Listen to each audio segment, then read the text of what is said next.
السلام عليكم ورحمة الله وبركاته. إن الحمد لله نحمده ونستعينه ونستغفره ونؤمن به ونتوكل عليه ونعوذ بالله من شرور أنفسنا ومن سيئات أعمالنا. من يهدي الله فلا مضل له ومن يضلله فلا هادي له. ونشهد أن لا إله إلا الله وحده لا شريك له وأشهد أن محمدًا عبده ورسوله الذي أرسله بالحق بشيرًا ونذيرًا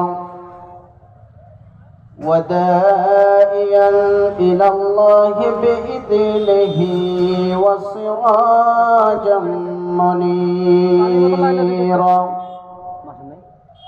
أما بعد فأعوذ بالله من الشيطان الرجيم. بسم الله الرحمن الرحيم.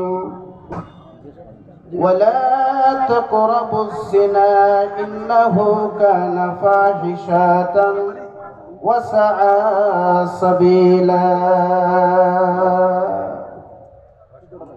وقال النبي صلى الله عليه وسلم: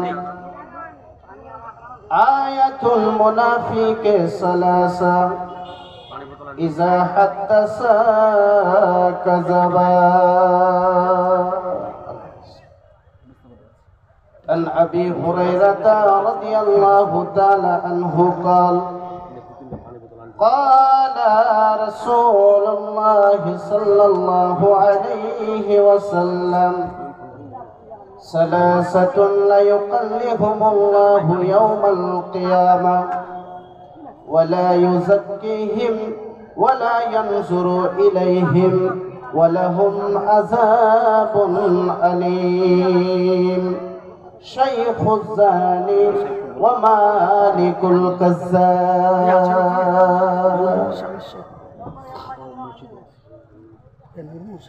আমার প্রাণ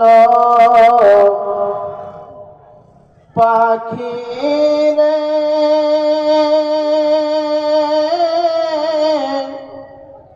আমার মন ময়না রে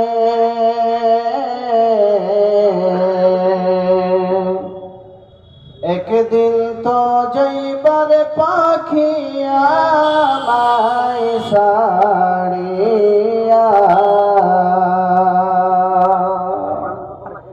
একদিন তো যাইবার পাখি আমায় ছাড়িয়া।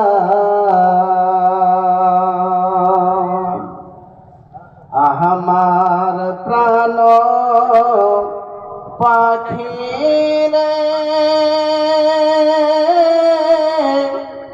আমার মন ময়না রে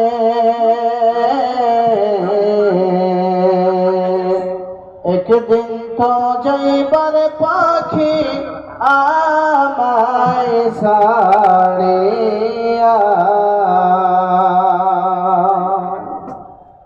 ছেলে মেয়ে পাশে বসে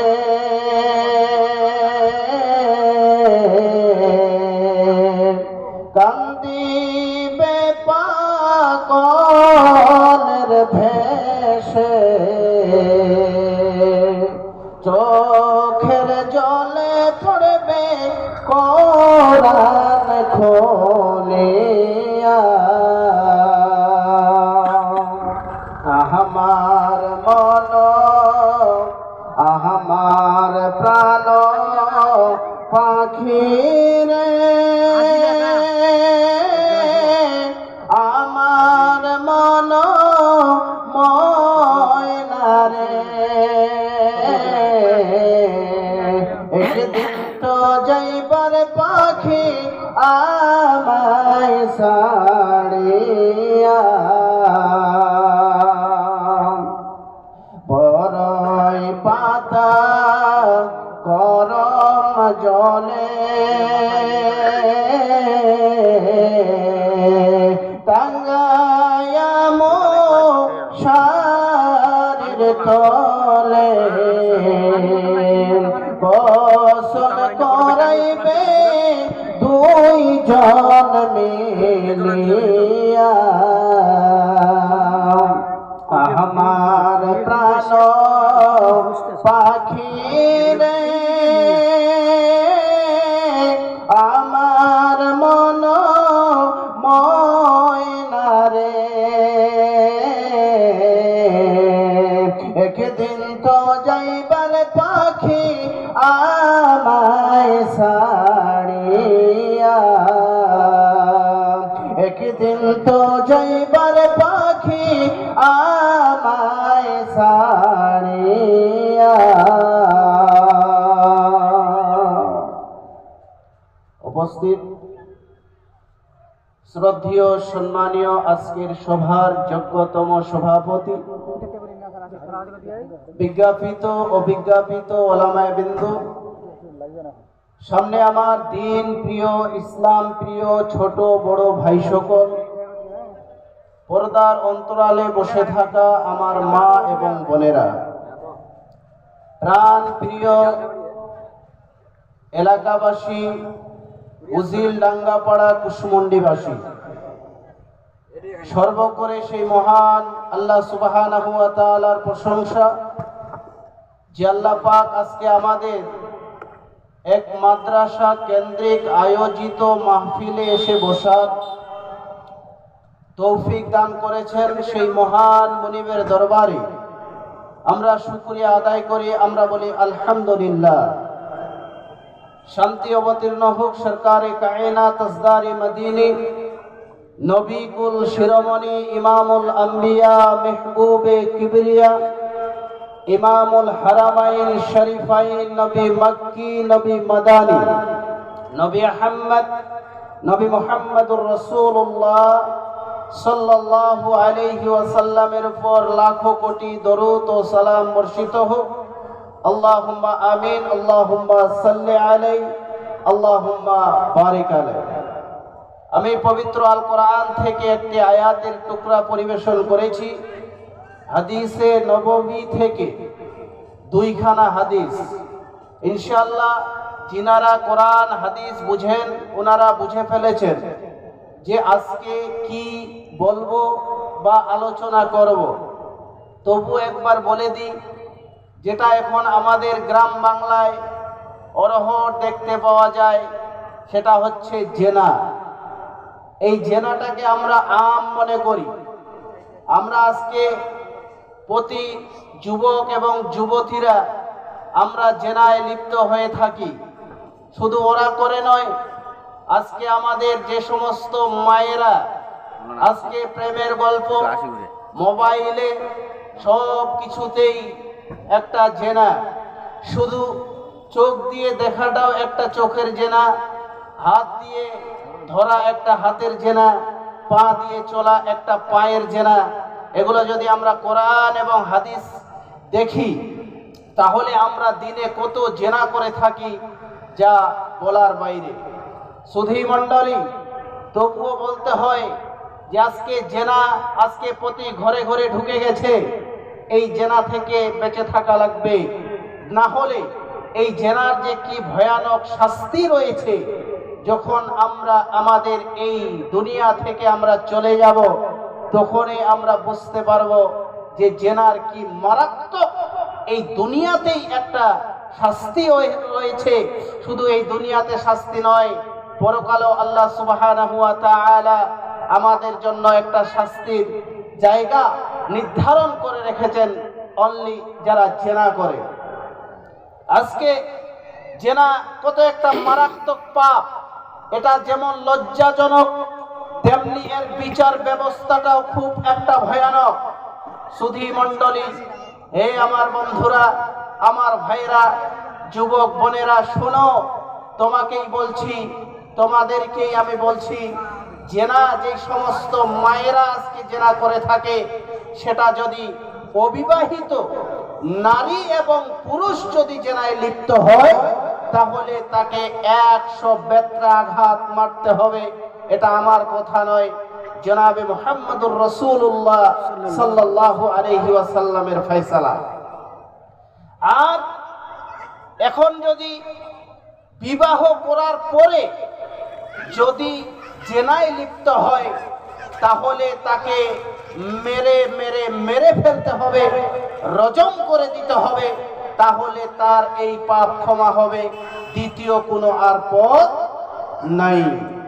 সুধী মণ্ডলী, আজকে জেনা কত একটা ভয়ানক পাপ। মানুষেরা যদি শুনে অমুকের ছেলে অমুকের মেয়ে জেনা করতে গিয়ে ধরা খেয়েছে, তাহলে কতই না লজ্জাজনক একটা কথা বলে, ছি ছি ছি ছি ছি, তারা জেনা করেছে। আচ্ছা, এত জঘন্য পাপে তারা লিপ্ত হয়েছে, কিন্তু আজকে আমরা কিছুই মনে করি না, এটা সাধারণ আমরা মনে করি। কিন্তু এই জেনা একটা কত মারাত্মক, একটা ভয়ানক একটা পাপ।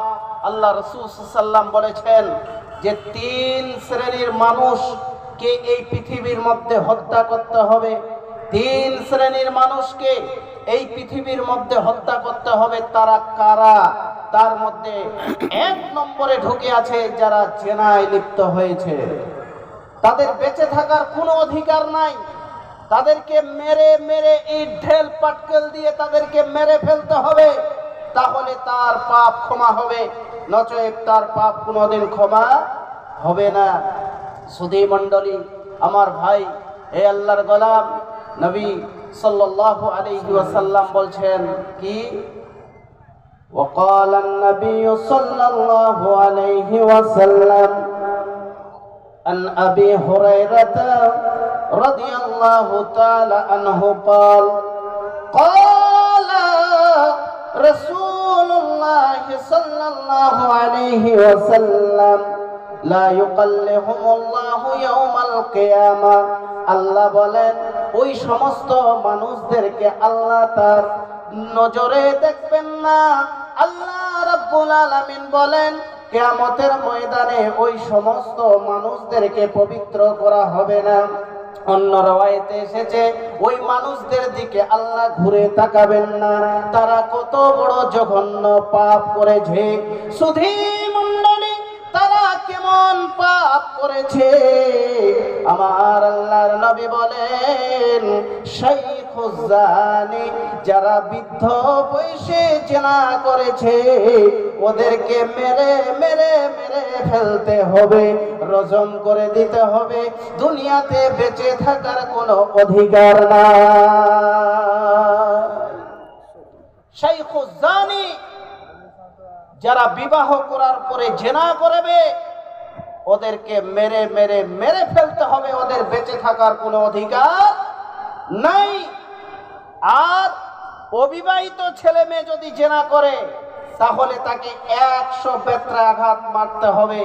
গায়ে যতটা শক্তি থাকবে, মরলো কি বাঁচলো দেখার কোনো প্রয়োজন পড়ে না।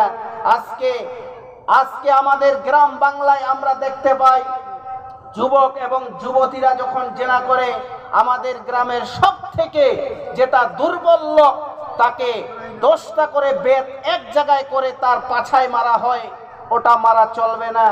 আর যখন সালিশ বসে, যুবক ভাইরা আমার, বাপজানেরা আমার, যখন আমরা গ্রামে সালিশ বসি, কিছু নেতা রয়েছে, তারা পান চাবাতে চাবাতে বিচার করে, কোরআনের ফয়সালা নাই, হাদিসের কোনো ফয়সালা নাই, তারা বিচার করে। বেয়াদব ছেলেটাকে বলছে, বেয়াদব, তোর লজ্জা নাই, শরম নাই, তুই এমন একটা কাজ করেছিস, জেনার মতো একটা পাপ করেছিস, তোর 3 লক্ষ টাকা জরিমানা। ছেলেটাকে জরিমানা করা হয়, কিন্তু মেয়েটা কি নির্দোষ? মেয়েটা তো নির্দোষ নয়। মেয়েটাকেও 3 লক্ষ টাকা জরিমানা করতে হবে, তাহলে নিয়ম ঠিক আছে। কারণ এক হাতে তালি বাজে না, 2 হাতেই তালি মারতে হয়। যেমন ছেলেটা রাজি, তেমনি মেয়েটা রাজি। এই কারণে আজকে আমাদের বিচার ব্যবস্থাগুলো যে হচ্ছে, এগুলো কোনো বিচার ব্যবস্থা হয় না। কিয়ামতের ময়দানে ওই সমস্ত শাসকদেরকে আল্লাহ সুবহানাহু ওয়া তাআলা ধরবেন, কেমন বিচার করেছিল বলো। এই কারণে নবীজি আমার বলেন, শাইখুজ জানি, যারা বৃদ্ধ বয়সে জেনা করবে ওদেরকে বুক পর্যন্ত পুঁতে দাও। আল্লাহর নবীর কাছে একজন লোক এসে বলছেন, ইয়া রাসূলুল্লাহ, ইয়া হাবিবাল্লাহ, ও দয়ার নবী আমার, আমাকে পবিত্র করুন। নবীজি এবার বললেন, তোমার উপরে আক্ষেপ, তুমি চলে যাও। লোকটা চলে গেলেন। আবার কিছুক্ষণ পর আবার এসে বলছেন, হে রাসূল, আমাকে পবিত্র করে দেন। আবার নবীজি বললেন, তোমার উপরে আক্ষেপ, তুমি চলে যাও। আবার কিছুক্ষণ পর আসলেন, এসে এবার নবীজি সাহাবীদেরকে বললেন, ও সাহাবীরা, এই লোকটা কি পাগল নাকি? এবার একজন সাহাবী উঠে বললেন, হে রাসূল, এই লোকটা পাগল নয়, এটা ভালো মানুষ। কিন্তু এবার আল্লাহ রাসূল বললেন, তাহলে কি লোকটা মদ পান করেছে? তৎক্ষণিক একজন সাহাবী উঠলেন। এবার ওই সাহাবী এবার যেন মুখে শুনতে লাগলেন, দেখলেন যে কোনো মদ পান করেনি। এবার আল্লাহ রাসূল বললেন, তুমি তাহলে কি জেনা করেছো? ওই লোকটা বললেন, হে রাসূল, আমি জেনার মতো একটা জঘন্য পাপ করেছি। আল্লাহর নবী বললেন, ও আমার সাহাবীরা শুনে নাও, এই লোকটাকে নিয়ে যাও, বুক পর্যন্ত গর্ত খনন করো। আর গর্ত খনন করার পরে ওই লোকটাকে ওই মাটিতে পুঁতে দাও। এবার পুঁতে দেওয়ার পরে চতুর্দিক থেকে ইট ঢেল পাটকেল মারতে শুরু করো। মারতে মারতে মারতে মারতে তাকে মেরে মেরে মেরে ফেলো। আল্লাহ রাসূলের সাহাবীগণ তাই করলেন। এবার ওই লোকটাকে মেরে ফেলা হলো, তার পাপ ক্ষমা করলেন আমার আল্লাহ। এবার আল্লাহ রাসূল বললেন, ও সাহাবীরা শুনে নাও। আল্লাহ রাসূল বললেন, ও সাহাবীরা শুনে নাও, ওই লোকটাকে তোমরা এমন ভাবে জানাজা করো, গোসল করিয়ে দিয়ে জানাজা করে দাও। আল্লাহ তার এই তওবায় যেন খুশি হয়ে গেছে।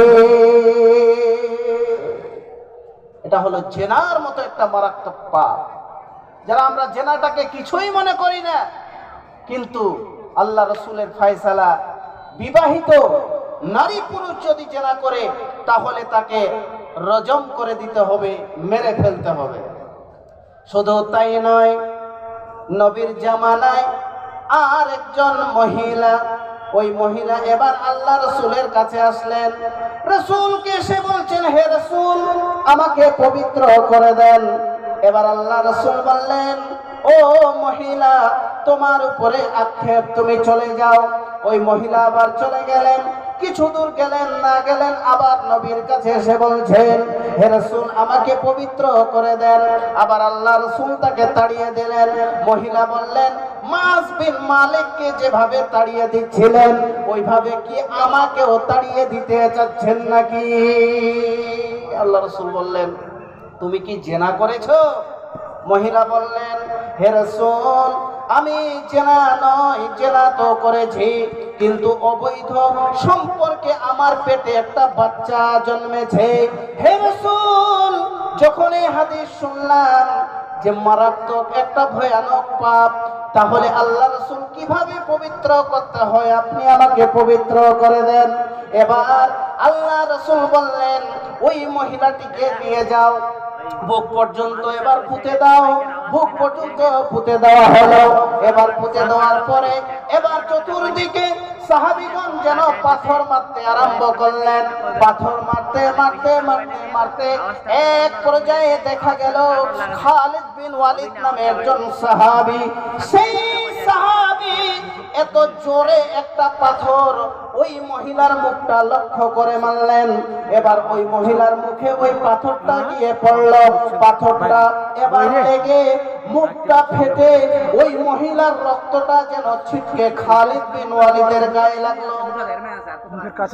খালিদ বিন ওয়ালিদের গায়ে যখনই লেগেছে এমন ভাবে খালিদ বিন ওয়ালিদ তাকে গালি দিতে লাগলেন, ছি ছি ছি, একজন মহিলা জেনাকারিনী, একজন মহিলার গায়ের রক্ত আমার গায়ে পড়ল।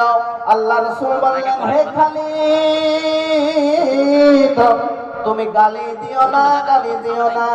তার কারণ এই মহিলা এত তওবা করেছে, এত তওবা করেছে, আল্লাহ তার তওবায় যেন খুশি হয়ে গেছে। খালিদ, তুমি তাকে গালি দিও না। এবার ওই মহিলার গোসল দেওয়া হলো, জানাজা হলো। আল্লাহ রাসূল বললেন যে এটাই হলো জেনার শাস্তি দুনিয়াতে। তাহলে দুনিয়াতে এটা হলো জেনার শাস্তি। আজকে অহর মানুষেরা জেনায় লিপ্ত হয়ে আছে, আমরা এটাকে কিছুই মনে করি না, এটা সাধারণ আমরা পাপ মনে করি, কিন্তু না, আল্লাহ রাসূলের ফয়সালা এটা জেনাকারের শাস্তি হলো এটা। গভীর রাত্রে আল্লাহ রাসূল ঘুমিয়েছিলেন, হঠাৎ করে দুইজন ফেরেশতা এবার আল্লাহ রাসূলকে ধরে ফেললেন।